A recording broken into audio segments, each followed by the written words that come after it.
So ప్రధానంగా already ఊహించిందే, ఇదేమి కొత్త అంశం కాదు. జోగినిపల్లి సంతోష్ రావుకు ఈరోజు విచారణకు పిలుస్తూ నోటీసులు జారీ చేయడం జరిగింది నిన్న సిట్ అధికారులు. సో ఇది ఊహించిన అంశమే. ఎందుకంటే ఇలా చాలామంది నెక్స్ట్ కవిత కానీ, కవిత గారి భర్త కానీ, సో వీళ్ళందరూ కూడా క్యూలో ఉన్న పరిస్థితి.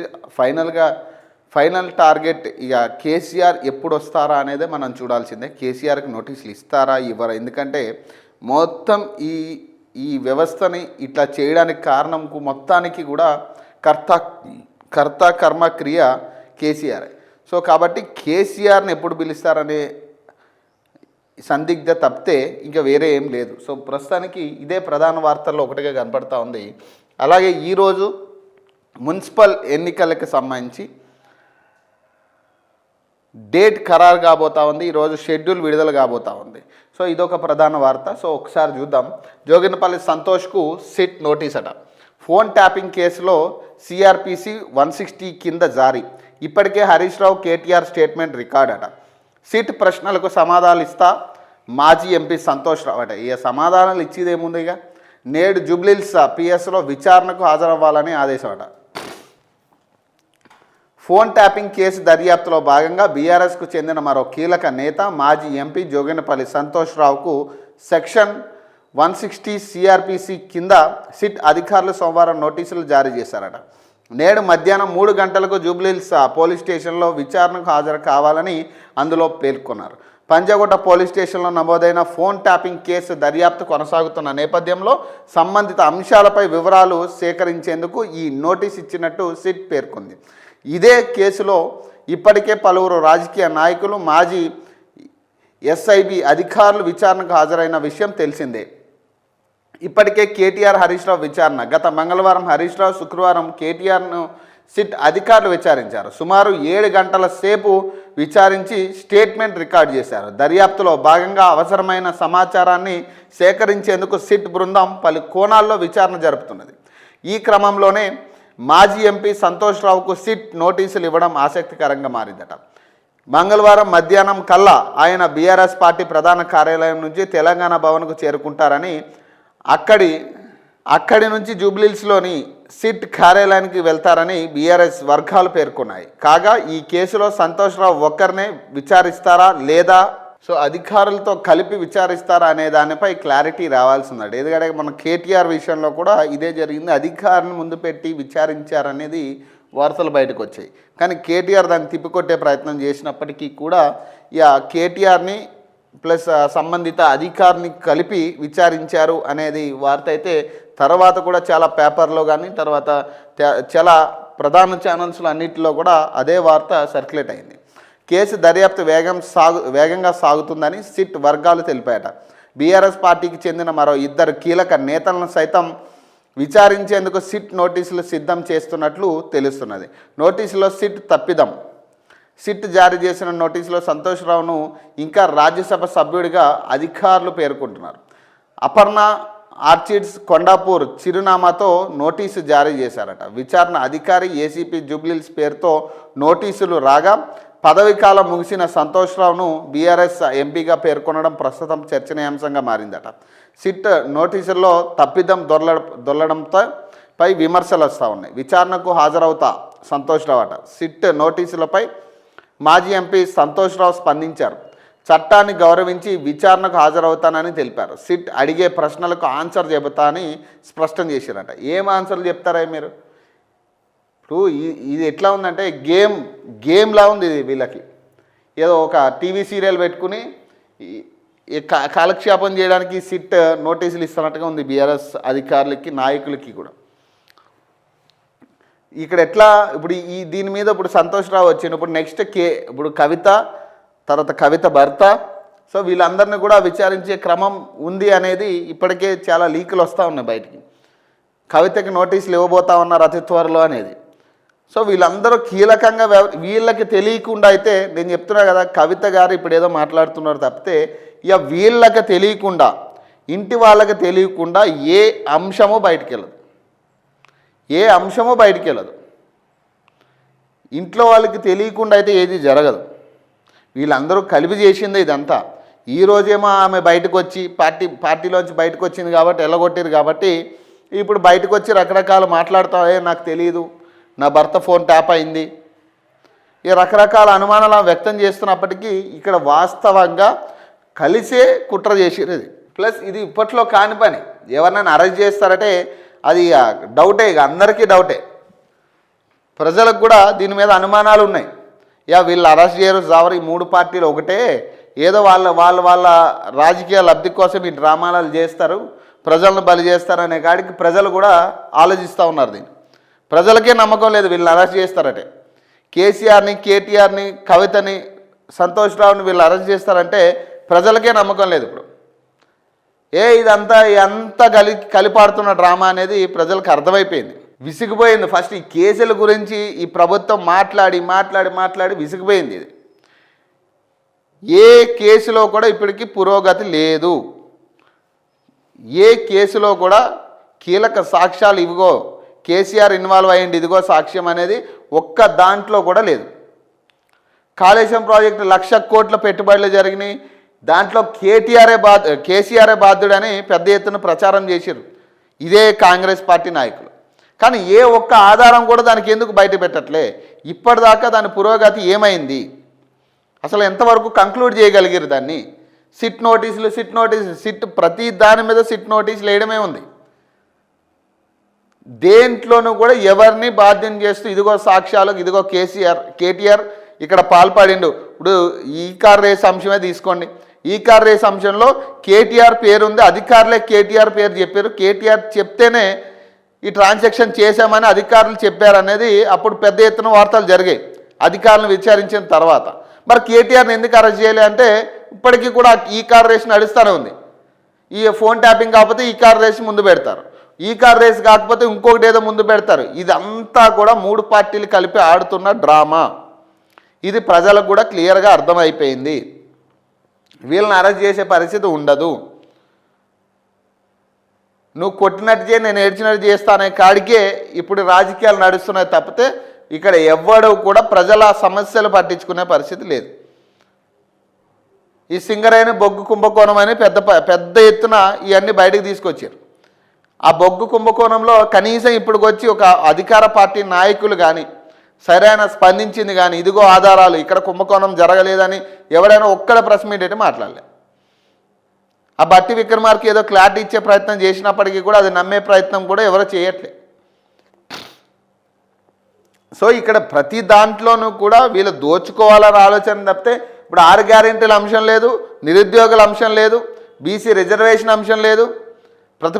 ప్రతిపక్షాలు పెద్ద ఎత్తున తొడలగొట్టిరు కదా నాడు. మరి నిరుద్యోగులకు ఉద్యోగాలు ఇచ్చే వరకు కొట్లాడతాం, రైతులకు సరైన గిట్టుబాటు ధర వచ్చేదాకా కొట్లాడతాం, బోనస్లు వచ్చేదాకా కొట్లాడతాం, రైతు భరోసా ఇచ్చేదాకా కొట్లాడతామని మాట్లాడిన ఇదే ప్రతిపక్ష నాయకులు ఈరోజు మొత్తం దీన్ని డైవర్ట్ చేసి పడేసారు. మొత్తం ఇక పరిపాలన లేదు, పథకాలు ఏం అమలవుతున్నాయి అది లేదు, పథకాల మీద కొట్లాడడం లేదు, కంప్లీట్ డైవర్ట్ చేసి ఇటు అధికార పార్టీ అటు ప్రతిపక్ష పార్టీలు రెండూ కూడా నేడు మున్సిపల్ షెడ్యూల్ అట, తొలుత కలెక్టర్లు ఎస్పీలతో వీడియో కాన్ఫరెన్స్ అంట, అనంతరం సిఎస్ డీజీపీతో సమావేశం అట, ఆ తర్వాత షెడ్యూల్ విడుదల, 2వ వారంలో ఎన్నికలట, ఏర్పాట్లు సిద్ధం చేసిన రాష్ట్ర ఎన్నికల సంఘం అట. మున్సిపల్ ఎన్నికల షెడ్యూల్ విడుదలకు రంగం సిద్ధమైంది. మంగళవారం ఎన్నికల షెడ్యూల్ విడుదలకు చేసేందుకు రాష్ట్ర ఎలక్షన్ కమిషన్ ఏర్పాట్లు పూర్తి చేశాయి. వచ్చే నెల 2వ వారంలో ఎలక్షన్ జరగనున్నాయి. ఇందుకు అవసరమైన ఏర్పాట్లను ఎస్ఈసి జిల్లా యంత్రాంగం పూర్తి చేశాయి. ఎన్నికల షెడ్యూల్ విడుదలలో భాగంగా నేడు కలెక్టర్లు ఎస్పీలతో ఎన్నికల కమిషన్ రాణి కుముదిని వీడియో కాన్ఫరెన్స్ ద్వారా పరిస్థితిని సమీక్షిస్తారు. అనంతరం సిఎస్ డీజీపీ మున్సిపల్ శాఖ కార్యదర్శులతో సమావేశం కానున్నారు. అనంతరం షెడ్యూల్ విడుదల చేయనున్నట్టుగా సమాచారం. 15 రోజుల్లో ఎన్నికల ప్రక్రియను పూర్తి చేయనున్నారు. ఎన్నికల్లో పోటాపోటీగా మున్సిపల్ ఎన్నికలకు అన్ని రాజకీయ పార్టీలు సిద్ధమయ్యాయి. అధికార కాంగ్రెస్ సహా బీజేపీ, బీఆర్ఎస్లు ఈ ఎన్నికలను ప్రతిష్టాత్మకంగా తీసుకున్నాయి. పార్టీ గుర్తులపై జరుగుతున్న ఎన్నికలు కావడంతో సత్తా చాటాలని ప్రధాన పార్టీలు ఉవ్విర్లాడుతున్నాయి. ఈసారి ఏకపక్షంగా గెలవాలని అధికార పార్టీ మంత్రులను రంగంలోకి దింపింది. ఫలితాలు ఎలా వచ్చినా ప్రభుత్వం వారినే బాధ్యులుగా చేయనుందని, పార్లమెంట్ సెగ్మెంట్కు ఒక్కో మంత్రిని ఇన్ఛార్జిగా ప్రభుత్వం నియమించిందని, ఆదిలాబాద్, పాలమూరు, ఖమ్మం జిల్లాలో ఇప్పటికే సీఎం ఎన్నికల ప్రచారం పూర్తి చేశారు. ఆయన అమెరికా నుంచి రాగానే ఫిబ్రవరి 3 నుంచి మరోసారి జిల్లాల పర్యటనకు వెళ్ళనున్నారు. బహిరంగ సభలతో పాటే ప్రచారం సైతం నిర్వహించనున్నారు. పట్టణాల్లో అభ్యర్థుల ఎంపికకు ఇప్పటికే కమిటీలు వేయగా గెలుపు బాధ్యతలను ఇన్ఛార్జ్ మంత్రులకు అప్పగిస్తూ స్థానిక ఎమ్మెల్యేలు, డీసీసీ అధ్యక్షులు సమన్వయం చేశారట. ఈడ పంచాయతీ ఏంటంటే ఎవరికి కూడా దీని మీద చిత్తశుద్ధి లేదు. ఒక్క మంత్రి కూడా ఈ ఎలక్షన్లో గెలవాలన్న ఆలోచనతో లేరు. ఎవ్వడు కూడా గ్రౌండ్లో సరిగ్గా పనిచేసే పరిస్థితి కనపడట్లేదు. ఎవ్వరు ఏ మంత్రి కూడా, ఇప్పుడు ఇన్ఛార్జ్ మంత్రులు ఎంతమంది ఉన్నారు, ఎంతమంది గ్రౌండ్లో తిరుగుతున్నారంటే ఇక రోజు వీళ్ళ గొడవే సరిపోతూ ఉంది. వీళ్ళు పంచుకోవాలి, ఏమంటారు దాన్ని, పర్సంటేజులు ఇవే సరిపోతూ ఉన్నాయి. రిజర్వేషన్ల వారీగా రాష్ట్రంలో 116 మున్సిపాలిటీలు, 7 కార్పొరేషన్లోని 2996 వార్డులు, డివిజన్లకు ఎన్నికలు జరగనున్నాయి. వీటిలో 52 లక్షల మంది ఓటర్లు తమ ఓటు హక్కును వినియోగించుకోనున్నారు. ఇప్పటికే ప్రభుత్వ ఎన్నికలకు అవసరమైన రిజర్వేషన్ల జాబితా, ఎన్నికల సన్నద్ధతను తెలుపుతూ ఎన్నికల సంఘానికి లేఖ రాసింది. ఎన్నికల రిజర్వేషన్లు, ఎన్నికల షెడ్యూల్ విడుదలకు మధ్య ఇంత గ్యాప్ ఎన్నడూ రాలేదనేది అధికారులు చెబుతున్నారు. రిజర్వేషన్లు ఖరారు కాగానే షెడ్యూల్ వచ్చేదని గుర్తు చేస్తున్నారు. ఎక్కువ గ్యాప్ రావడంతో ఓటర్ జాబితా రిజర్వేషన్లపై కోర్టులో పెద్ద ఎత్తున కేసులు, పిటిషన్లు దాఖలయ్యాయి. ఎన్నికలకు అవసరమైన బ్యాలెట్ పేపర్ సోమవారం కొంత మేర రాష్ట్రానికి రాగా మంగళవారం మిగతాది రానుంది. వచ్చినట్టుగా జిల్లాలకు అధికారులు పంపిస్తున్నారు. ఇప్పటికే 16 జిల్లాలకు బ్యాలెట్ పేపర్లు చేరింది. మరో 16 జిల్లాలకు సంబంధించి నేడు సరఫరా కానుంది. దీనికోసమే ఎన్నికల షెడ్యూల్ ఆలస్యమైనట్లుగా సమాచారం. చేతికి పెట్టే ఇంక్ సైతం జిల్లాలకు సరఫరా అయిందట. ఈ మున్సిపల్ ఎన్నికల మీద మాత్రం ఇక అందరికీ దృష్టి అయితే కనపడతా ఉంది. ఎందుకంటే ఇప్పుడు సర్పంచ్ ఎన్నికల్లో కొంతమేర ఏదో జరిగినప్పటికీ కూడా ఈ మున్సిపల్ ఎన్నికల్లో ఎవరికి పట్టం కట్టబోతా ఉన్నారు, మున్సిపల్ స్థాయిలో ఎవరిని కూర్చోబెట్టబోతా ఉన్నారు అనేది చూడాలిగా. కాకపోతే ఇక్కడ 3 పార్టీలు విచిత్రంగా 3 పార్టీలు పెద్ద దీన్ని సీరియస్గా తీసుకున్నట్లేదు. ఇక బీఆర్ఎస్ మొత్తం ఈ సిట్ కార్యాలయం చుట్టూరు తిరుగుతున్నప్పటికీ బీజేపీలో నాకు తెలిసి ఒక రఘునందన్ రావు తిరుగుతున్నట్టున్నాడు. ఇప్పుడు ఆయన తప్పితే నాకు తెలిసి ఎవరు గ్రౌండ్లో ఉన్నట్టుగా కనపడట్లే. ఇటు కాంగ్రెస్ పార్టీ నుంచి కూడా నాకు తెలిసి పెద్ద ఎత్తున మొన్న ఆదివారం నాకు తెలిసి కోమటిరెడ్డి వెంకటరెడ్డి అనుకుంటా వాళ్ళ అభ్యర్థులను అనౌన్స్ చేయడం జరిగింది నల్గొండ జిల్లాకు సంబంధించి. అంతే తప్పితే ఎవరు కూడా అంత సీరియస్గా తిరిగి అభ్యర్థులను ఖరారు చేస్తున్నాం, ఇదిగో పలానా మంత్రి ఇక్కడ తిరుగుతున్నాడు అనేది ఒక్కటి లేదు. తిరుగుతున్న వాళ్ళని తిరుగుతున్నట్టుగానే ప్రజలు కూడా నిలదీసే ప్రయత్నం చేస్తూ ఉన్నారు. సో ఇక్కడ క్లియర్గా ఒకటి అర్థం చేసుకోవాల్సింది ఏంటంటే వీళ్ళకు కూడా బోర్ కొట్టింది ఇది. ఈ అబద్ధాలు చెప్పి అటు బీఆర్ఎస్కి, కాంగ్రెస్కి, బీజేపీకి బోర్ కొట్టింది వీళ్ళకి. ఇక ప్రజల్లోకి వెళ్తే ఏం చెప్పాలనే కాడికి ఇంకేం లేదు ఇక చెప్పడానికి. అవే అబద్ధాలని అటు తిప్పి చెప్పాల్సిందే. దరఖాస్తులు 17,805 అట, పరిష్కారం 377 అట. ఆర్టీఐలో అప్పీల్ వ్యవస్థ పూర్తిగా నిర్లక్ష్యమట. అధికారులు అలసత్వంతో ఆన్లైన్ సిస్టమ్ నిర్వీర్యమట. పేరుకే 3,323 శాఖలు ఆన్ బోర్డ్, వాడుకలో 17 మాత్రమేట. అదే పనిగా సైట్ ఎర్రర్, ఓటీపీ సమస్యలట. పోర్టల్ పనిచేయకపోయినా కాంట్రాక్ట్ సంస్థకు 1.5 కోటి చెల్లింపులట. గడువు ముగిసినా కంటిన్యూ అట. రాష్ట్రంలో సమాచార హక్కు చట్టం ఆర్టీఐ ఆన్లైన్ వ్యవస్థ పూర్తిగా నిర్వీర్యం అయినట్టుగా తెలుస్తున్నది. అధికారుల నిర్లక్ష్యం కారణంగా వేలల్లో దరఖాస్తులు పేరుకుపోతున్నాయి. 100లో కూడా పరిష్కారాలు దొరకడం లేదని విమర్శలు వస్తున్నాయి. ఆన్లైన్ ద్వారా సమాచారం కోసం దరఖాస్తు చేసుకుంటే పరిష్కారం రాని ఎన్ని నెలలు పడుతుందో తెలియడం లేదని సమాధానాలు వస్తున్నాయి. ఇక సర్వర్, ఓటీపీ సమస్యలు వెంటాడుతున్న అధికారులు నిమ్మకు నీరెత్తినట్టుగా వ్యవహరిస్తున్నట్టు విమర్శలు వస్తున్నాయట. కాంగ్రెస్ సర్కార్పై తీవ్ర అసంతృప్తట. ప్రభుత్వ తీరుపై మా పార్టీ కేడర్లో నైరస్యమట. మున్సిపల్ ఎన్నికల్లో పోటీ చేస్తాం, పొత్తుపై నిర్ణయం తీసుకోలేదట. సింగరేణిని కార్పొరేట్ వ్యవస్థలకు కట్టబెట్టే ప్రయత్నాలు సరికాదట. ఫోన్ ట్యాపింగ్ సమయంలో లేని భయం విచారణ టైంలో ఎందుకంట. తెలంగాణ జన సమితి అధ్యక్షుడు కోదండరామట. మాకిచ్చిన హామీల విషయంలో జాప్యమట. ఇక పాయేగా ఇంకొక ఎమ్మెల్సీ పాపం ఇంకొక ముఖ్య నాయకుడు పాయేగా కాంగ్రెస్ పార్టీ నుంచి. పొత్తులో భాగంగా ఇవ్వాల్సిన పదవులు ప్రాధాన్యత విషయంలో కాంగ్రెస్ ప్రభుత్వం తీరుపై తమ పార్టీ నేతలు తీవ్ర అసంతృప్తితో ఉన్నారని తెలంగాణ జన సమితి అధ్యక్షుడు కోదండరామ్ అన్నారు. సోమవారం మీడియాతో మాట్లాడిన ఆయన తమకు ఇచ్చిన హామీలపై జరుగుతున్న జాప్యం కారణంగా తమ కేడర్లో జన సమితి దూరమట. పార్టీ చీఫ్ కోదండరామ్ ఎమ్మెల్సీ పదవిపై అనిశ్చితి, నామినేటెడ్ పోస్టుల్లోనూ ప్రాధాన్యం అంతంత మాత్రానే. ప్రభుత్వం కాంగ్రెస్ తీరుపై టీజేఎస్ నేతల గుస్సాట. తీవ్ర నైరాశ్యం నెలకొందన్నారు. తాము కాంగ్రెస్తో కలిసి ఎన్నికల పొత్తు కుదుర్చుకున్నదెందుకు ప్రధానంగా 3 అంశాలు కారణమన్నారు. కేసీఆర్ నిరంకుశ పాలన అంతం, అలాగే తెలంగాణ ఉద్యమ ఆకాంక్షలు అమలు, అలాగే పాలనలో తాము భాగస్వామ్యం కావడం. ఈ ఉద్దేశంతోనే పొత్తు పెట్టుకున్నామని వివరించారు. మున్సిపల్ ఎన్నికల్లో కాంగ్రెస్ పార్టీతో పొత్తుపై ఇంకా క్లారిటీ రాలేదన్నారు. అధికార పార్టీ వ్యవహరించే తీరు ఆధారంగా తమ నిర్ణయం ఉంటుందన్నారు. ఎన్నికల్లో తాము పోటీ చేస్తామని స్పష్టం చేశారట. తమ పార్టీ నుంచి పోటీకి 20 మంది వరకు సిద్ధంగా ఉన్నారన్నారు. ఇప్పటికే అధికార పార్టీకి కొందరి పేర్లు ఇచ్చామని, త్వరలోనే ఇంకొన్ని పేర్లు ఇస్తామన్నారు. వారి స్పందన కోసం వేచి చూస్తున్నామని తెలిపారు. సింగరేణి కార్పొరేట్కు కట్టబెట్టే యత్నమట. సింగరేణి తెలంగాణకు గుండెకాయ లాంటిదని కోదండరామ్ తెలిపారు.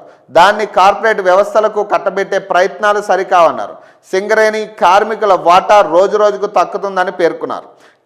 కాంట్రాక్ట్ వర్కర్లు తక్కువ వేతనానికి పనిచేస్తున్నారని గుర్తు చేశారు. సింగరేణిపై ప్రజలకు కార్మికులకే ప్రధాన హక్కులు ఉండేలా చర్యలు తీసుకోవాలని అన్నారు. అప్పుడు లేని భయం ఇప్పుడు ఎందుకంట. అక్రమంగా ఫోన్ ట్యాపింగ్ చేసినప్పుడు లేని భయం విచారణ టైంలో ఎందుకు వచ్చిందని కోదండరామ్ ప్రశ్నించారు. రాజ్యాంగంపై ప్రజలు అపార నమ్మకం పెట్టుకున్నారని గుర్తు చేశారు. కార్పొరేట్ అవసరాలు ప్రజల హక్కుల మధ్య సంగ్రామం జరుగుతుందని, ప్రజల రాజ్యాంగాన్ని మార్చవద్దంటున్నారని, పాలకుల వైఖరి ప్రజల భావాలకు తగ్గట్టుగా లేదని అసహనం వ్యక్తం చేసిరట. ఈ వైరుధ్యాలకు పరిష్కరించుకోవాలని సూచించారట. రాజ్యాంగ అమలు అంటే కుల మతపరమైన విభజనలని రూపుమాపడమని స్పష్టం చేసిరట. పాపం ఈయన నాకు తెలిసి ఈయన అంత ఘోరమైన సిచ్యువేషన్ ఎవరికి రాకూడదు. ఎందుకంటే ఈయన మీద ఇప్పుడున్న పరిస్థితులు ఈయన పోటీ చేయడానికి సిద్ధమైతే ఎవ్వడు కూడా ఈయన వెనకాల వచ్చేటట్లు లేరు. ఇప్పుడు ప్రధానంగా ఈయన్ని నమ్మి నిరుద్యోగులందరూ కూడా నట్టేట మునిగిపోయారు. నిరుద్యోగుల్ని ప్రధానంగా మోసం చేసిన వ్యక్తుల్లో ఇతను ప్రధానం. ఆ రోజు బస్సు యాత్రలకు సంబంధించి కానీ అన్నిటిలో కూడా చాలా కీలకమైన పాత్ర పోషించి నిరుద్యోగుల్ని నట్టేట ముంచిన వ్యక్తిన. ఈరోజు అరెస్టులు, నిరుద్యోగులు పడుతున్న క్షోభకి కారణం ఈ వ్యక్తి. ఈరోజు ఈ వ్యక్తి ఇప్పుడు కాంగ్రెస్ సర్కారు మీద తీవ్ర అసంతృప్తిగా ఉన్నాడు. ఇప్పుడు ఈమె సొంతంగా ఈయన పోటీ చేయాలనుకుంటున్నాడు. ఎవడున్నాడు ఇప్పుడు బయట? అప్పుడున్న ఆదరణ ఇప్పుడు రాదు. ఎట్టకేలకు సరైన గుణపాఠం జరిగింది ఆయనకి. సరైన గుణపాఠం అనుకోవాలి దీన్ని. మళ్ళీ ఇతను నమ్మే ప్రయత్నం ఎవ్వడు చేయడు, ఎవ్వడు కూడా. ఇక్కడ కాంగ్రెస్ పార్టీలో ఒకటే ఉందబ్బా. ఇప్పుడు పెద్ద ఎత్తున నేరుగా ముఖ్యమంత్రి మాట్లాడాడు. మళ్ళీ 10 రోజులు 15 రోజుల్లో కోదండరామ్కి మళ్ళీ ఉద్యోగం ఇస్తా అన్నాడు ఆయన. ఎమ్మెల్సీ ఇచ్చిండు, చెప్పినట్టుగానే ఎమ్మెల్సీ ఇచ్చిండు. కానీ దాన్ని కోర్టు లీగల్గా ప్రొసీడింగ్స్లో ఆగిపోయింది. అది ఇప్పుడున్న పరిస్థితుల్లో ఈయనకి ఎమ్మెల్సీ వచ్చే పరిస్థితి కనపడట్లే. మొత్తం మీద అసంతృప్తి అక్కడ మొదలైంది ఈయనకి. అదేంది ప్రభుత్వంలో మనకు పదవి ఇస్తానన్నారు కదా, కీలక పదవి, ఎటు మాట్లాడట్లే, ఎటు తేల్చట్లే. ఏదో ఒకటి మనం బయటకు పోతే అయిపోతుందని బయటకు వచ్చింది ఆయన. ఇప్పుడు బయటకు వచ్చినాక ఇప్పుడు ఈయన పరిస్థితి ఎట్లుంటుందో చూడాలి. మళ్ళీ నిరుద్యోగుల బాట పట్టుకుంటాడా? మళ్ళీ నిరుద్యోగులను పిలిచే ప్రయత్నం చేస్తాడా?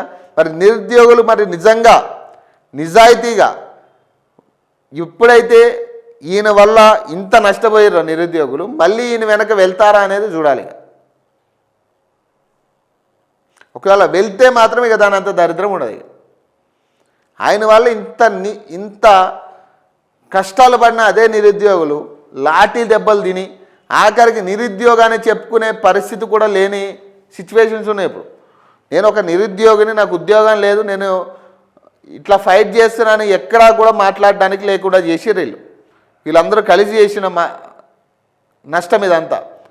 మరి ఇప్పుడు మళ్ళీ అదే నిరుద్యోగులు కనుక ఈయన వెనక వెళ్తే ఇంకా దాని అంత దరిద్రం ఉండదు. ఇక చూడాలి నిరుద్యోగులు ఏం మాట్లాడతారో చూడాలి. ఇక మరి ఇక ప్రశ్నిస్తే సిట్ నోటీసులట. సిద్దిపేట ఎమ్మెల్యే హరీష్ రావు కేసీఆర్ రాష్ట్ర ప్రతిష్టను ఆదాయాన్ని పెంచితే రాష్ట్రం దివాలా తీసిందంటూ సీఎం రేవంత్ పిచ్చి ప్రచారం చేసి తెలంగాణను అంధకారంలో నెట్టాడని సిద్దిపేట ఎమ్మెల్యే హరీష్ రావు మండిపడ్డారట.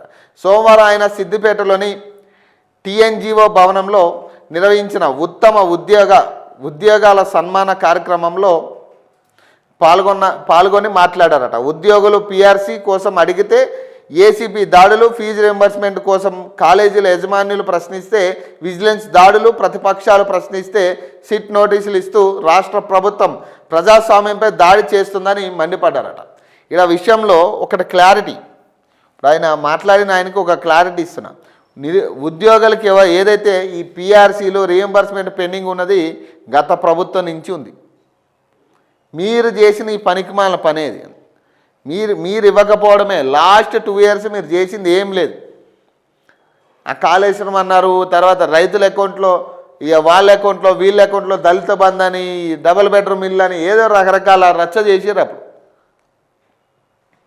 ఇట్లాంటి వాళ్ళందరినీ కూడా ఈ పైసలన్నీ డైవర్ట్ చేసింది ఫస్ట్ మీరే, తర్వాత ఇది కంటిన్యూ చేస్తూ ఉన్నారు అంతే. కాబట్టి మీకు హక్కు లేదు, అది ఆ మాట అనడానికే హక్కు లేదు మీకు. హార్వర్డ్ యూనివర్సిటీలో క్లాసులకు సీఎం హాజరట. అమెరికాలోని ప్రఖ్యాత హార్వర్డ్ యూనివర్సిటీకి చెందిన కెనడీ స్కూల్లో ఎగ్జిక్యూటివ్ ఎడ్యుకేషన్ కార్యక్రమానికి ముఖ్యమంత్రి రేవంత్ రెడ్డి ఆదివారం మధ్యాహ్నం హాజరయ్యారట.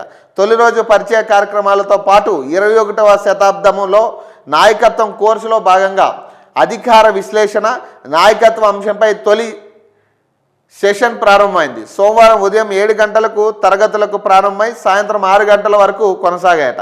ఇందులో కేస్ అనాలిసి, అలాగే వివిధ అంశాలపై తరగతులు, కన్సల్టేటివ్ గ్రూప్ వర్క్ వంటి కార్యక్రమాల్లో సభ్యులు పాల్గొంటారట. ఇలా విషయం ఒకటే అబ్బా, ఇప్పుడు మీరు ఏ యూనివర్సిటీకైనా వెళ్ళండి కానీ ఇక మాకు ఒకటి మాత్రం క్లారిటీ అండి, ఇది రాజకీయపరమైన టూరా, మీరు చేస్తున్న కోర్సు, లేదా మీ పర్సనల్ టూరా, ఈ రెండిట్లో క్లారిటీ ఇవ్వాలి. రాజకీయ పరంగా అంటే ఇక రాజకీయ పైసలతో అంటే ప్రజాధనంతో మీరు టూర్కి వెళ్ళడం, ఆ కోర్సు నేర్చుకోవడానికి వెళ్ళావు యూనివర్సిటీకి. లేదు మీ పర్సనల్ అయితే మీ పైసలతో మీరు వెళ్ళడం. ఇక్కడ రెండింటికి తేడా ఏందో నేను చెప్తా. ఇప్పుడు ఒకవేళ రాజకీయ పరంగా అంటే పబ్లిక్ పైసలతో కనుక మీరు ఆ కోర్సు నేర్చుకుంటున్నట్టయితే అది తప్పది. మీ పర్సనల్ ఎజెండా కోసం పబ్లిక్ పైసలు యూజ్ చేయొద్దు. ఇంకొక విషయం, మీరు పర్సనల్గా పైసలు పెట్టుకుని కనుక వెళ్తే ఇక మీకు పరిపాలన చేత కాదని మీరు ఒప్పుకున్నట్టు.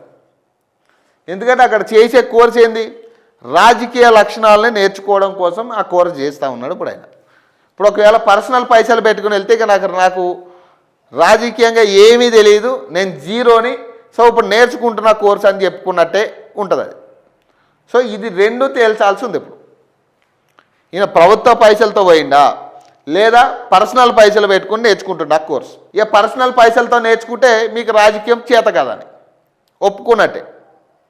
ఇప్పటికే అన్ని విషయాల్లో మనం చేత కాదని ఒప్పుకున్నట్టే ఈ విషయంలో కూడా నాకు తెలియదు, నాకు చేత కాదు, అందుకే నేర్చుకుంటున్నా అనే కాడికి అర్థమవుతుంది సిచ్యువేషన్స్.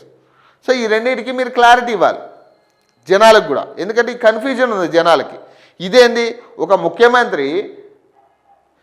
ముఖ్యమంత్రి రాజకీయాల గురించి నేర్చుకోవడానికి కోర్సు చేయడానికి వెళ్ళడం ఏంది, లీడర్షిప్ నేర్చుకోవడం ఏంది ఆడకపోయి, ఈయనకి తెలియదా ముఖ్యమంత్రి ఎట్లా అయింది మరి ఈయన అనే డౌట్ ఇప్పుడు చాలామందికి వచ్చింది. ఇక ఇప్పుడు ఎప్పుడైతే ఇది అనౌన్స్ చేసిండో మళ్ళీ విద్యార్థిగా ముఖ్యమంత్రి రేవంత్ రెడ్డి వెళ్ళబోతున్నారని ఏదైతే అనౌన్స్మెంట్ వచ్చిందో ఆ రోజు నుంచి డౌట్ ఉంది. ఇదేంది, ఇది లీడర్షిప్ కోసం మళ్ళీ ఆయన నేర్చుకోవడం ఏంటి, ఆయన ముఖ్యమంత్రి కదా అని అందరికీ డౌట్ ఉంది, మాకు కూడా ఉంది ఆ డౌట్. సో వీటికి క్లారిటీ ఇవ్వాలి మీరు. అంటే లీడర్షిప్ క్వాలిటీస్ మీకు రావట్లేదా, తెలియట్లేదా? మీరు ఇప్పుడు అక్కడెక్కడో అమెరికాలో లీడర్షిప్ నేర్చుకుని ఇక్కడికి వస్తే ఇక్కడ ఎమ్మెల్యేల పంచాయతీలు వేరే ఉంటాయి. ఆడ చాలా బాగుంటుంది. అమెరికా లాంటి దేశాల్లో ఇంత గందరగోళం, చెత్త, రోత మాటలు ఉండవు. ఈ తెలంగాణ మన తెలుగు రాష్ట్రాలు, 2 రాష్ట్రాల్లో జరుగుతున్న రాజకీయ నాయకుల పరిస్థితి, రాజకీయ నాయకుల గురించి మాట్లాడుతున్నా, ఇంత రోత అక్కడ ఉండదు. వీళ్ళని ట్యాకిల్ చేయడం చాలా కష్టం. మొత్తం ముఖ్యమంత్రితో సహా బ్లాక్మెయిల్ చేసే పరిస్థితే ఉంది ఈరోజు. అవసరమైతే ఈ నాయకులందరూ కలిసి ముఖ్యమంత్రిని బ్లాక్మెయిల్ చేస్తారు. అంత ఘోరంగా ఉంటుంది ఈడ రాజకీయాలు. ఇక మీరు మరి అట్లాంటి చూడకపోయి నేర్చుకుని అమెరికాలో నేర్చుకుని వచ్చి ఈడ లీడర్షిప్, అదే లీడర్షిప్ క్వాలిటీలు ఇక్కడ పెడతా అంటే కష్టం. ఇక్కడ అమలు చేయలేరు మీరు. ప్లస్ మీకు చేత కాదని అర్థమవుతా ఉంది. ఇక్కడ లీడర్షిప్ చేయడం మీకు చేత కాక అక్కడ పోయి నేర్చుకుంటున్నట్టుగా ఉంది. మీరు పర్సనల్ ఎజెండాతో కనుక వెళ్తే ఖచ్చితంగా మీకు అది రాదు. లీడర్షిప్ నాకు రావట్లేదు, నాకు చేత కావట్లేదు కాబట్టి నేను ఇప్పుడు నేర్చుకుంటున్నా, ఆ సర్టిఫికేట్ తెచ్చుకుని అందరికీ చూపించుకుంటా. నేను లీడర్షిప్లో కోర్స్ చేసిన, నాకు అన్నీ తెలిసిపోయినాయి, ఇక నేను అన్నీ నేర్చేసుకున్నా, ఇక నుంచి పరిపాలన చాలా బాగుంటుంది అనే కాడికి ఉంటుంది. ఈ పని ఏదో మీరు టీపీసీసీ ప్రెసిడెంట్గా ఉన్నప్పుడు చేసి ఉండుంటే ఈ తెలంగాణకి ఘోష ఉండకపోయేది. ఈ పని ఏదో మీరు కనీసం ఒక 2-3 సంవత్సరాల కిందట చేసి ఉంటే అసలు తెలంగాణకి పరిస్థితి వచ్చేదే కాదు. అది తెలియకే మీరు ఇక్కడ చెత్త చేస్తూ ఉన్నారు. ఇక్కడ రాష్ట్రంలో టార్గెట్ $3 ట్రిలియన్ అట. రైజింగ్ తెలంగాణలో కొత్త లక్ష్యాలను నిర్దేశించుకున్నాం. 1 కోటి కుటుంబాలకు సన్నబియ్యం ఇస్తున్న ఏకైక రాష్ట్రం అట. సీఎం రేవంత్ రెడ్డి నాయకత్వంలో గణనీయమైన విజయాలట. గణతంత్ర వేడుకల్లో గవర్నర్ జిష్ణుదేవ్ వర్మ. వికసిత్ భారత్ ఉద్దేశంతో కేంద్ర ప్రభుత్వం 2047 నాటికి $30 ట్రిలియన్ ఆర్థిక వ్యవస్థను సాధించాలని లక్ష్యం పెట్టుకుంది. తెలంగాణ సైతం 2047 నాటికి $3 ట్రిలియన్ ఆర్థిక వ్యవస్థగా ఎదగాలన్న మహత్తర లక్ష్యాన్ని నిర్దేశించుకున్నదట. ఈ లక్ష్య సాధనకే తెలంగాణ రైజింగ్ 2047 దార్శిక పత్రాన్ని రూపొందించింది అని రాష్ట్ర గవర్నర్ జిష్ణుదేవ్ వర్మ అన్నారు. సోమవారం సికింద్రాబాద్ పరేడ్ గ్రౌండ్లో నిర్వహించిన కాంగ్రెస్ గణతంత్ర దినోత్సవాల వేడుకలకు గవర్నర్ హాజరయ్యారు. జెండా ఎగరవేసిన అనంతరం ఆయన ప్రజలను ఉద్దేశించి మాట్లాడారు. గత డిసెంబర్లో జరిగిన తెలంగాణ రైజింగ్ గ్లోబల్ సమిట్లో ప్రపంచ ప్రతినిధుల మధ్య ప్రభుత్వం ఈ దార్శనిక పత్రాన్ని ఆవిష్కరించిందన్నారు. సీఎం రేవంత్ రెడ్డి నాయకత్వంలో ప్రభుత్వం 2 ఏళ్లలో గణనీయమైన విజయాలను సాధించిందని చెప్పారు. ప్రభుత్వం సమానమైన సుస్థిర అభివృద్ధికి రోడ్ మ్యాప్ను ప్రకటించిందని చెప్పారట. ఈ విజన్ డాక్యుమెంట్లో రాష్ట్రాన్ని 3 ప్రాంతాలుగా విభజించి సమతుల్య అభివృద్ధి సాధించాలని ప్రభుత్వం నిర్ణయం తీసుకుందని గవర్నర్ తెలిపారు. కోర్ అర్బన్ రీజియన్ ఎకానమీలో భాగంగా హైదరాబాద్ను అన్ని రకాలుగా అభివృద్ధి చేయడమే లక్ష్యంగా పెట్టుకున్నట్లు తెలిపారు. పెరి అర్బన్ రీజియన్ ఎకానమీలో భాగంగా outer ring road, regional ring road మధ్య గల ప్రాంతాన్ని తయారీ రంగానికి కేంద్రంగా అభివృద్ధి చేయడమే లక్ష్యం అన్నారు. ఇక రూరల్ అగ్రికల్చర్ రీజియన్ ఎకానమీలో భాగంగా రీజనల్ రింగ్ రోడ్డు బయట ఉన్న రాష్ట్రంలోని ఇతర గ్రామీణ ప్రాంతాల్లో వ్యవసాయం, హరిత ఆర్థిక వ్యవస్థ, వ్యవసాయ ఆధారిత పరిశ్రమలను అభివృద్ధి చేయడంపై దృష్టి పెట్టనున్నట్టు చెప్పారు. తెలంగాణ రైజింగ్ 2047 ప్రణాళిక ద్వారా గాంధీ సరోవర్ ప్రాజెక్ట్, బాపుఘాట్, అలాగే గ్రీన్ఫీల్డ్ హైవేలు, డైపోర్ట్లు, అలాగే 2వ దశ మెట్రో రైల్, అలాగే outer ring road, regional ring రోడ్ల మధ్య రేడియర్ రోడ్లు, అలాగే వరంగల్ ఆదిలాబాద్ విమానాశ్రయాలు, హైదరాబాద్ నాగపూర్, హైదరాబాద్ బెంగళూరు, హైదరాబాద్ విజయవాడ పారిశ్రామిక కారిడార్లు నిర్మించనున్నట్లు గవర్నర్ తెలిపారట. ఇవన్నీ 2047 నాటికి తెలంగాణను దేశ పురోగతిలో కీలక పాత్రధారిగా నిలబెడతాయన్నారట. రాష్ట్రానికి ప్రత్యేకమైన సంస్కృతి సాంప్రదాయాలను పరిరక్షించడంపై ప్రభుత్వం ప్రత్యేక శ్రద్ధను చూపుతున్నట్లు గవర్నర్ వెల్లడించారట. డిసెంబర్ 9న తెలంగాణ తల్లి అవతారణ దినోత్సవాన్ని జరుపుకుంటూ 2025లో కలెక్టరేట్ల తెలంగాణ తల్లి విగ్రహాలను ప్రతిష్ఠించినట్టు అందశ్రీ రచించిన జయ హే జై హే తెలంగాణను రాష్ట్ర అధికారిక గీతంగా ప్రకటించడం జరిగిందన్నారు. గిరిజన గ్రామమైన మేడారంలో తొలిసారిగా కేబినెట్ సమావేశాన్ని నిర్వహించి చరిత్ర సృష్టించినట్లు తెలిపారు. సమ్మక్క సార్లమ్మ మహాజాతరకు శాశ్వత మౌలిక వసతుల కోసం 251 కోట్లను ప్రభుత్వం మంజూరు చేసిందన్నారు. మరోవైపు బతుకమ్మ వేడుకలకు గిన్నీస్ వరల్డ్ రికార్డు వచ్చిందని చెప్పారట. ఈయన మాట్లాడేది క్లియర్గా నేను ఇదని చదువుతుంటే ఒక ముఖ్యమంత్రి చదువుతున్నట్టే ఉంది. మొత్తం ఆయన చెప్పింది మొత్తం కూడా ఒక గవర్నర్గా ఆయన మాట్లాడుతున్నట్టుగా లేదు. ముఖ్యమంత్రి స్థాయిలో ఉండి ఆయన మాట్లాడుతున్నట్టుగా ఉంది ఈ మాటలని. తెలంగాణ రైజింగ్ 2047 ఎవరు అడిగారు? అసలు ఏం చేయబోతా ఉన్నారు తెలంగాణ రైజింగ్ 2047లా? పెట్టుబడులు ఏడకొచ్చినాయి? అసలు గ్లోబల్ సమిట్లో ఏదైతే మీరు 5 లక్షల కోట్ల పెట్టుబడులు వచ్చినాయి అన్నారో ఈ 5 లక్షల కోట్ల పెట్టుబడులు ఏడకొచ్చినాయి? అసలు ఏమయ్యాయి? ట్రంప్ మీడియా సంస్థ 1,00,000 కోట్ల పెట్టుబడులు ఏమయ్యాయి? ఏం చేసిర్రు? దాని మీద ఏం పురోగతి సాధించారు? ఆ పైసలు ఏడకపోయినాయి? అసలు ఆ పెట్టుబడులు వచ్చాయా లేవా? నెల రోజులు గడుస్తున్నా దాని మీద క్లారిటీ లేదు.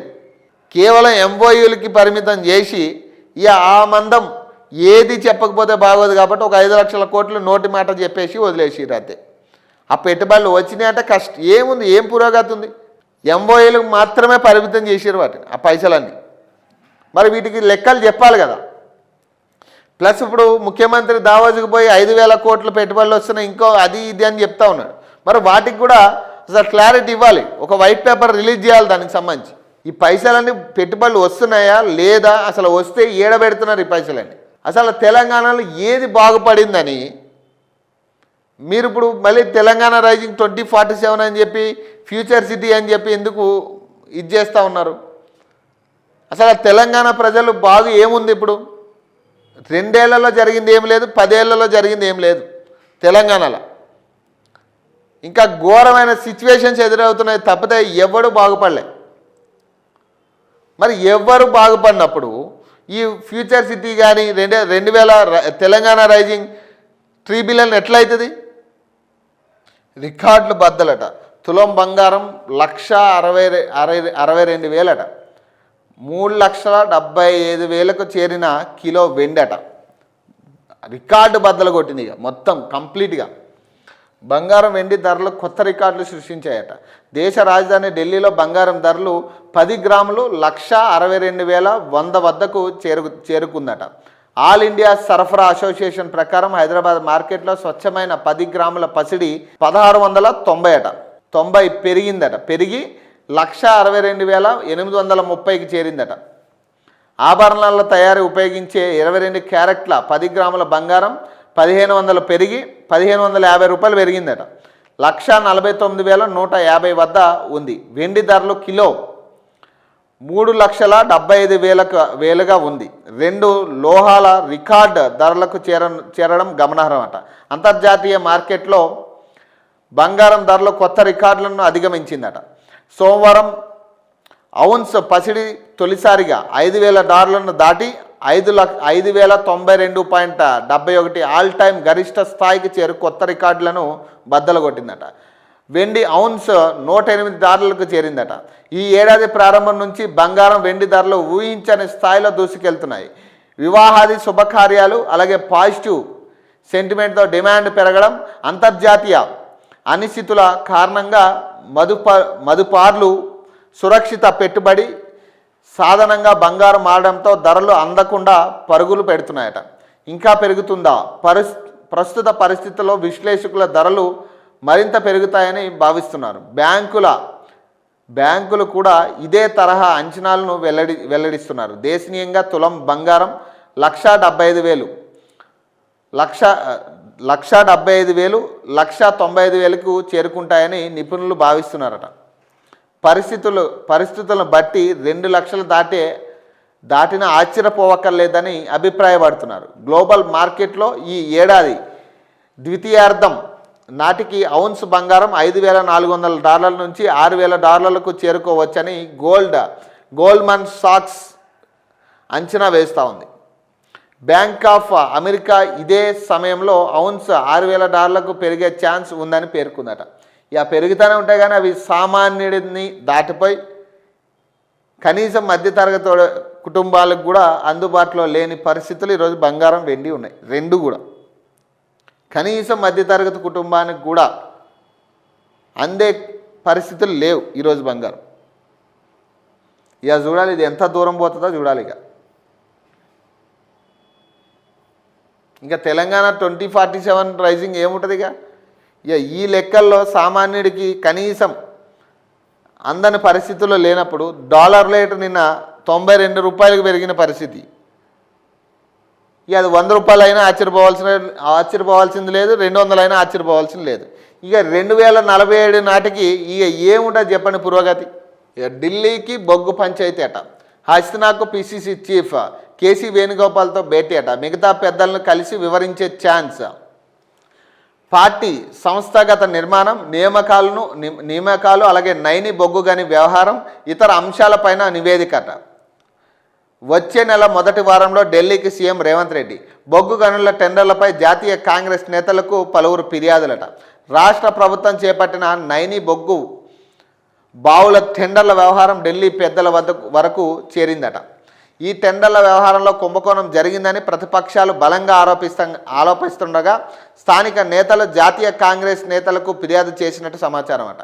దీంతో రాష్ట్రంలో సింగరేణి రాజకీయం మరింత వేడెక్కనున్నట్టుగా తెలుస్తున్నది. సింగరేణి టెండర్లు, నైని బొగ్గు బ్లాక్ కేటాయింపులు, ఆరోపణలు అలాగే ప్రత్యారోపణలు, మీడియాపై కేసుల వ్యవహారం కాస్త కాంగ్రెస్ పెద్దల వద్దకు చేరింది.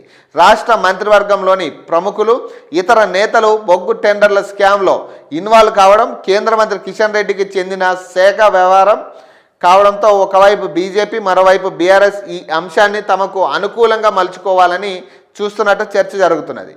అదే టైంలో ఈ వ్యవహారం కాస్త ప్రభుత్వానికి ఇబ్బందిగా మారకుండా ఉండేందుకు ఢిల్లీ పెద్దలు ఆలోచన చేస్తున్నట్టు సమాచారం అట. టెండర్ల వ్యవహారం ఢిల్లీకి చేరడంతో పీసీసీ చీఫ్ సోమవారం హస్తినాకు బయలుదేరారట.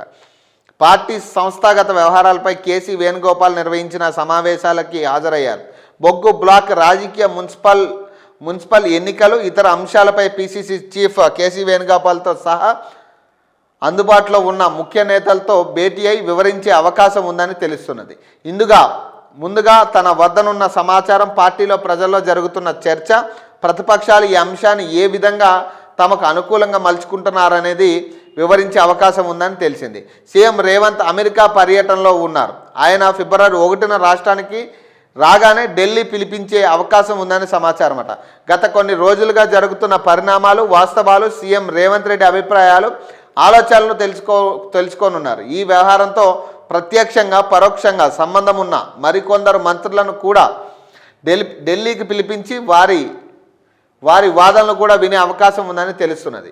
బీఆర్ఎస్ ఆరోపణలు, నైని టెండర్ల స్కామ్లో సీఎం రేవంత్ను వ్యక్తిగతంగా టార్గెట్ చేసి బీఆర్ఎస్, ఆయన బామర్ది సుజన్ రెడ్డి హస్తం ఉందంటూ ఆరోపిస్తున్నారు.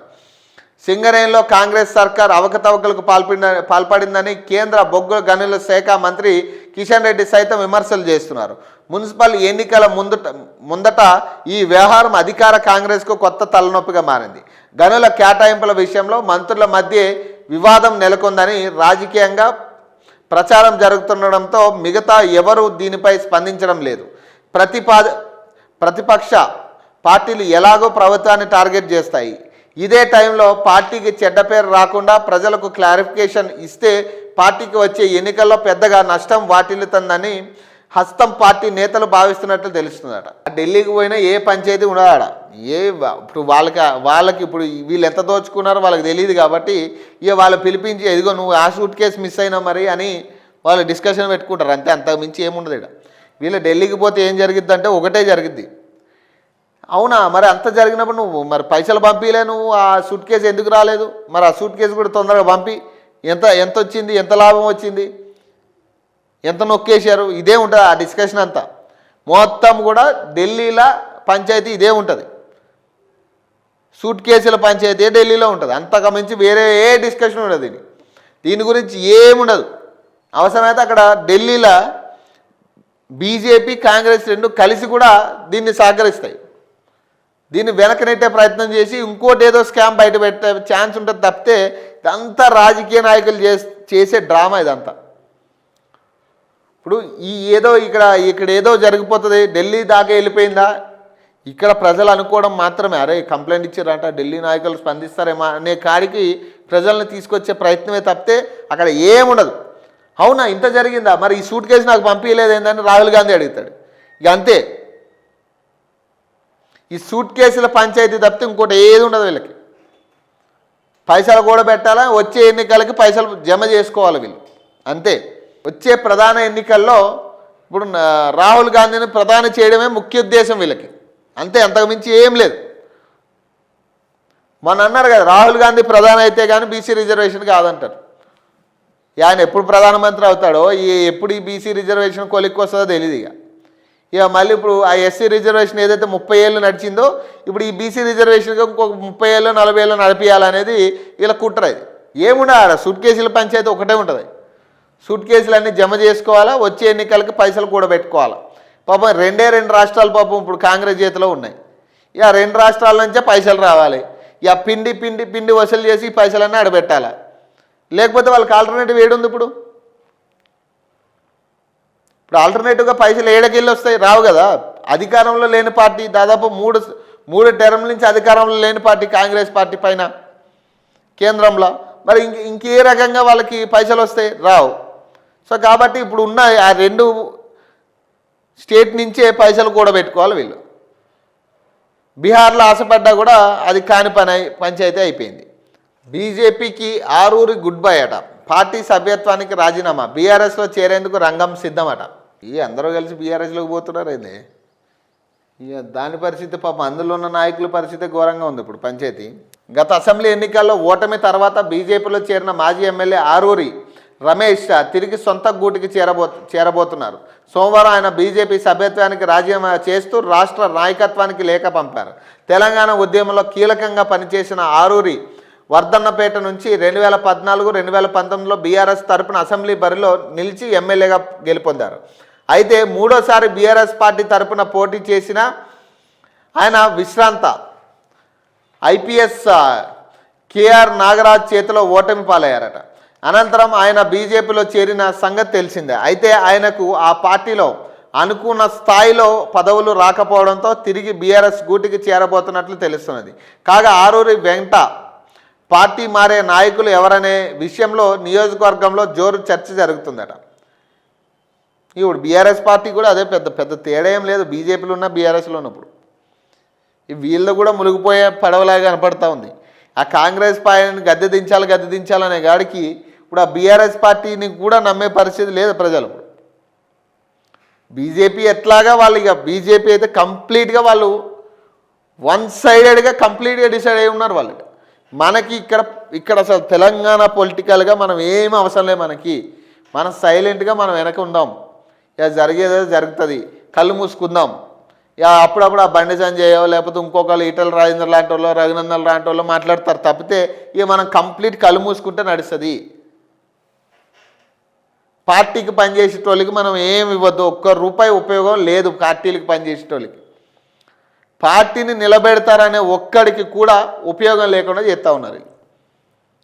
ఇప్పుడు చీకోటి ప్రవీణ్ లాంటి వాళ్ళు కావచ్చు, లేదా మాధవిలత లాంటి వాళ్ళు కావచ్చు ఉన్నారు. ఇట్లాంటి వాళ్ళు పార్టీని అడ్డుపెట్టుకుని ఎన్నికలైనా కూడా అక్కడికి వెళ్ళి ప్రచారం చేసి వచ్చే సత్తా ఉంది వీళ్ళిద్దరికి. కానీ అలాంటి నాయకుల్ని ఇప్పటికి వచ్చి కనీసం బీజేపీ పార్టీ ఇప్పటికీ కూడా కనీసం వాళ్ళకు ఒక కీలక పదవులు ఇవ్వడమా, కీలక శాఖలను వాళ్ళకి బాధ్యతలు అప్పచెప్పడమా, ఎలక్షన్ టైంలో కీలక బాధ్యతలు అప్పచెప్పడమా లేదు. వీళ్ళని కేవలం ఓట్ బ్యాంక్ ప్రచారాలకు ఉపయోగించుకుని మళ్ళీ పక్కన పెడుతున్నారు. స్ట్రైట్ ఫార్వర్డ్గా నాయకులు చేస్తున్న కుట్ర ఇది కంప్లీట్గా. మరి అది కిషన్ రెడ్డి చేస్తుండా లేకపోతే ఇంకొకళ్ళు ఎవరైనా చేస్తున్నారనేది పక్కన పెడితే కేవలం నాయకులే ఇట్లాంటి వాళ్ళందరినీ పక్కన పెడతా ఉన్నారు. పార్టీకి ప్లస్ అవుతున్న వాళ్ళు ఎవరిని కూడా పార్టీ దగ్గర పెట్టుకోవట్లే. ఏ సమస్య మీదైనా కొట్లాడే ఏ నాయకుడిని కూడా పక్కన పెట్టుకోవట్లేదు. ఇప్పుడు చీకోటి కానీ లేదంటే మాధవిలత గారు కానీ ఇద్దరు కూడా ఏ సమస్య అయినా కావచ్చు బీజేపీ తరపు నుంచి వాళ్ళిద్దరూ నిలబడుతున్నారు. మరి వాళ్ళకి ఏం గౌరవం దక్కింది? అసలు మీరు అసలు అధికారంలో ఉన్నా లేకపోయినా అసలు పార్టీలో వాళ్ళకి ఇచ్చిన కీలక పోస్ట్ ఏది? ఏం పోస్ట్ ఉంది? మీకు సంబంధించిన వాళ్ళనే ఎలక్షన్లో నిలబెట్టుకోవాలా, వాళ్ళు ఓడిపోని గెలవని వాళ్ళు నాశనం చేయని పార్టీని ఇక వాళ్ళకే టికెట్ ఇవ్వాలా, ఓడిపోవాలా, చేతకాంతనమని నిరూపించుకోవాలి. ఎంతో కొంత వీళ్ళిద్దరు నాకు తెలిసినంత వరకు ఇప్పుడు మీరు నిలబెట్టాలనుకున్న అభ్యర్థుల కంటే వీళ్ళు చాలా మేలు. కనీసం పార్టీని సెకండ్ ప్లేస్లో నిలబెడతారు వీళ్ళు. గెలవడం ఓడడం పక్కన పెడితే పార్టీని సెకండ్ ప్లేస్లో నిలబెట్టే స్థాయి ఉంది వీళ్ళకి. కానీ బీజేపీ ఎందుకు మరి ఈ రకమైన పంచాయతీలు ఇప్పుడు ఇంత వార్తలు చెప్తున్నా కూడా వార్తలు ఇన్ని రకాల ఎగ్జాంపుల్ చెప్పినప్పటికీ కూడా ఎవడు కూడా బీజేపీ నుంచి ఎవడు పట్టనట్టే ఉంటారు. ఎన్నికలు వస్తానంటే పట్టదు, వీళ్ళకి ప్రచారాలు చేయాలంటే పట్టదు. మరి ఇంటర్నల్గా కాంగ్రెస్కి కొమ్ముగాతున్నారా లేకపోతే ఇంటర్నల్గా బీఆర్ఎస్కి కొమ్ముగాతున్నారా మీరు? ఇప్పుడు కేంద్రంలో స్వయాన మోదీ గారే వీళ్ళ ఎంపీలందరినీ కూర్చోబెట్టి క్లాస్ పీకినాక కూడా వీళ్ళకి బుద్ధి రాలేదంటే ఇక మరి ఏం చేయాలి వీళ్ళని?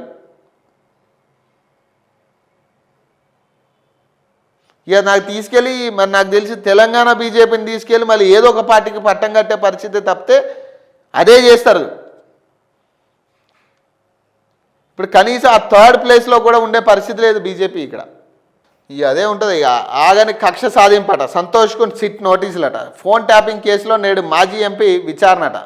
ఇక అదే ఉంటుంది, అదే పంచాయతీ. ఇక సిట్ నోటీసులు ఇచ్చిందట, ఇక మొత్తం ఇక జమ అవుతారు మొత్తం. ఇక భోజనాలు గీజనాలు ఇక తెలంగాణ భవన్ మొత్తం ఇక ఫంక్షన్లా ఉంటుంది. ఇక ఏదో పెళ్లి ఫంక్షన్ లాగా ఏదో ఫంక్షన్లా క్రియేట్ చేస్తారు దాన్ని. భోజనాలు పెట్టి అది పెట్టి ఇది పెట్టి టెంట్లు వేసి రచ్చ మొత్తం వందలాది మంది ఏమో నాయకులు జమ అవుతారు. ఏముంది ఆడ ఫోన్ ట్యాపింగ్ విషయంలో జరిగిందే అది. ఏముంది ఆ విచారణ ఏముంటుంది చెప్పండి. ఇప్పుడు 4 క్వశ్చన్లు అడుగుతారు, మీ దగ్గర సరైన సమాధానం ఉంటే వాళ్ళు ఓకే అనుకుంటారు, లేదు అంటే మళ్ళీ పిలుస్తారు. ఇక అంతమించి ఏం కథ ఉండదు ఆడ. అసలు ఎదుర్కొనేటోడికే లేదు.